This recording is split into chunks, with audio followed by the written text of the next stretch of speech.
Now last sum of exercise 6.1. Exercise 6.1 में सिर्फ 6 sums ही है, हमने ऑलरेडी 5 सम्स कर दिए. So this is the last one. उसके बाद हमारी 6.1 खत्म हो जाएगी. Given that angle X Y Z is equal to 64. देखो इसमें फिगर दी नहीं है, हमें क्वेश्चन के ऊपर से फिगर बनानी है. आपको मालूम है कि 64 मतलब एक्यूट एंगल होता है, राइट? तो हम पहले ड्रॉ करेंगे X Y Z 64. See there are number of figure possible from the data. मतलब मुझे जो समझ में आता है उसके हिसाब से मैं बना रहा हूँ, राइट? आप कुछ अलग तरीके से भी बना सकते हो, लेकिन वो सही होनी चाहिए. X Y Z is equal to what? 64 degree. मतलब ये एक्यूट एंगल ऐसे ही ड्रॉ करते हैं, मालूम है ना आपको? Acute angle. Now second line, X Y is produced. इसका मतलब होता है एक्स वाई को आगे एक्सटेंड करो. एक्स वाई इज प्रोड्यूस्ड का मतलब होता है एक्स वाई को उसी डिरेक्शन में आगे एक्सटेंड करो. मतलब ये एक्स वाई को हम इसी डिरेक्शन में आगे एक्सटेंड करेंगे, राइट? ऐसा लिखा है. एक्स वाई इज प्रोड्यूस्ड का मतलब ये होता है, आप ये लाइन फर्स्ट टाइम सुन रहे हैं ज्योमेट्री में कि एक्स वाई इज प्रोड्यूस्ड. उसका मतलब क्या होता है? एक्स वाई को उसी लाइन में एक्सटेंड करो ना, टू पॉइंट पी, मतलब पी तक एक्सटेंड करो. तो हमने पी तक एक्सटेंड कर दी लाइन को. X Y is produced to point P. Now draw a figure. तो ड्रॉ कर दी हमने figure. If Y Q ray bisect Z Y P. अभी ये बाइसेक्ट का मतलब क्या होता है? बाइसेक्ट का मतलब दो सेम पार्ट में डिवाइड करना. Divide into two equal parts, उसका मतलब क्या होता है? बाइसेक्ट. कौन किसको बाइसेक्ट करता है? Y Q ray bisect Z Y P. देखो ये जेड वाई पी, इसको दो पार्ट में कौन बाइसेक्ट कर रहा है? वाई क्यू रे, है ना? जेड वाई पी एंगल, उसको वाई क्यू रे दो पार्ट में डिवाइड कर रहा है. मतलब ये दोनों सेम है. These and these are what? Equal. ये दोनों इक्वल है, बराबर. Now read. Y Q ray bisect Z Y P. Find X Y Q. Find X Y Q मतलब ये एक्स वाई और क्यू, मतलब ये एंगल फाइंड करना है. एक्स वाई क्यू मतलब ये पूरा एंगल.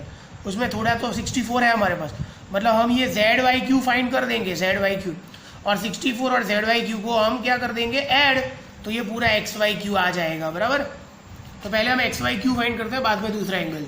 देखो क्या क्वेश्चन में दिया था? X Y Z 64. तो एक्यूट एंगल ऐसे ही ड्रॉ करते हैं. फिर एक्स वाई को पी तक एक्सटेंड करो. कर दिया. Y Q bisect Z Y P, मतलब Y Q ray Z Y Q को दो पार्ट में डिवाइड करता है, इक्वल पार्ट में, बराबर. ऐसा दिया है. तो देखो ये अगर 64 है तो इसके बाजू वाला है ये पूरा एंगल. ये एंगल और ये एंगल क्या बनाएंगे? लीनियर पेयर, है ना? ये सेमी सर्कल हो गया, मतलब क्या होगा? ये लीनियर पेयर. कौन बनाता है linear pair? Angle X Y Z and angle Z Y P. Z Y P make a linear pair. कौन कौन लीनियर पेयर बनाता है? एक्स वाई जेड और जेड वाई पी, है ना? स्ट्रेट लाइन पे. ये सेमी सर्कल, ये इसको भूल जाओ अभी. ये सेमी सर्कल मतलब 180. X Y Z and Z Y P.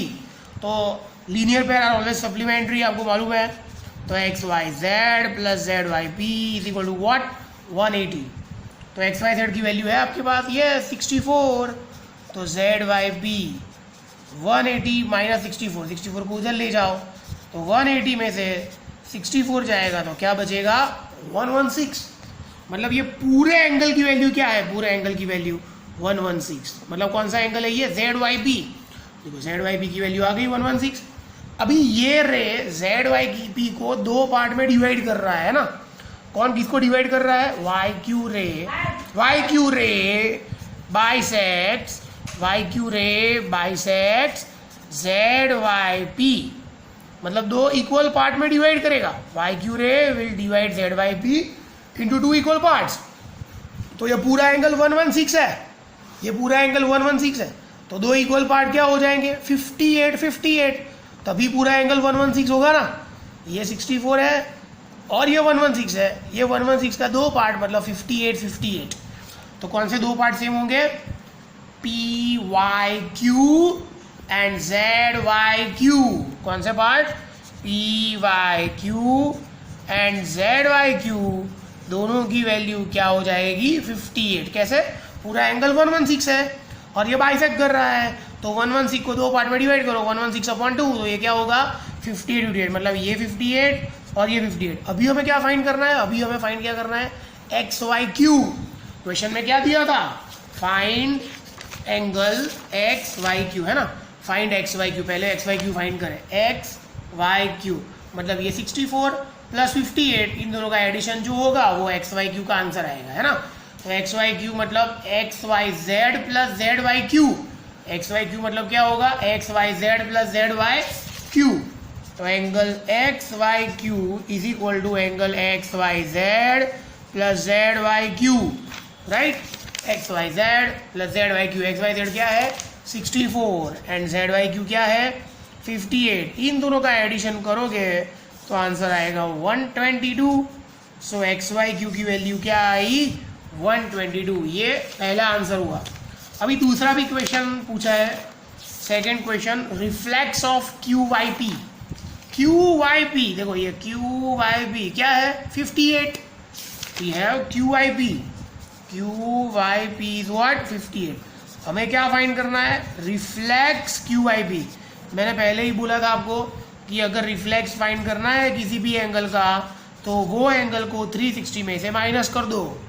360 में से वो एंगल को माइनस कर दो। 360 माइनस 58 इज इक्वल टू क्या आएगा? 302। तो रिफ्लेक्स क्यू आई पी क्या आएगा? 302। हो गया सब, वेरी इजी, बराबर। एक्स वाई जेड ड्रॉ किया, एक्स वाई को एक्सटेंड किया पी तक, ये Y Q Z Y P का बाइसेक्टर है, राइट? तो ये 64 है, तो उसके बाजू वाला कितना होगा? 180 माइनस 64 मतलब 116। अभी ये जेड वाई पी को बाइसेक्ट कर रहा है, मतलब 116 के दो पार्ट 58 58। तो पूरा एक्स वाई क्यू क्या आएगा? X Y Q this plus this, 64 plus 58 क्या होगा? 122। पहला आंसर आ गया। और फिर फाइंड करना है क्यू आई पी का रिफ्लेक्ट। तो रिफ्लेक्ट क्यू आई पी मतलब 360 माइनस 58 क्या होगा? 302। ये सब हो गया। Exercise 6.1 totally completed.